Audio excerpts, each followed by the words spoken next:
প্রতিদিন বাড়ছে বয়স, কিন্তু বয়সকে বুড়ো আঙুল দেখিয়ে নিত্য নতুন মাইল ফলকের পাশে নিজের নাম লেখাচ্ছেন ফুটবল জাদুকর লিওনেল মেসি। ফিফা ক্লাব বিশ্বকাপে হতাশাজনক পারফরম্যান্সের পর আবারও চেনা ছন্দে ফিরেছেন আর্জেন্টাইন মহাতারকা।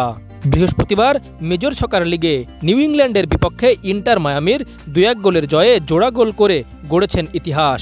38 বছর বয়সী মেসি এখন MLS ইতিহাসে প্রথম খেলোয়াড় যিনি টানা 4 ম্যাচে করেছেন একাধিক গোল। গত 4 ম্যাচে ঠিক 8টি গোল এসেছে মেসির পা থেকে। 1996 সালে শুরু হওয়া MLS-এর ইতিহাসে আগে এমন কিছু কখনো দেখা যায়নি। মেসির গোল উৎসব শুরু হয়েছিল গত মে মাসে মন্ট্রিয়ালের বিপক্ষে 4-2 গোলের জয়ে। এরপর কলম্বাসের বিপক্ষে 5-1 ব্যবধানে জয় পাওয়া ম্যাচেও জোড়া গোল। ক্লাব বিশ্বকাপ থেকে ফিরে ফের মন্ট্রিয়ালের বিপক্ষে 4-1 গোলের জয়ে আরও 2টি গোল করে ইতিহাস গড়ার মঞ্চ তৈরি। আর সর্বশেষ নিউ ইংল্যান্ডের বিপক্ষে জোড়া গোল করে গড়লেন অনন্য রেকর্ড। এই ম্যাচে মায়ামির জয়ের পেছনে ভূমিকা পালন করেন গোলরক্ষক অস্কার উস্তারি। 6টি গুরুত্বপূর্ণ সেভ করেন তিনি। এ জয়ে পূর্বাঞ্চলীয় কনফারেন্সের পয়েন্ট তালিকায় 6 থেকে 5 নম্বরে উঠে এসেছে মায়ামি। চলতি MLS মৌসুমে এখন পর্যন্ত 15 ম্যাচে মেসির গোল 14টি।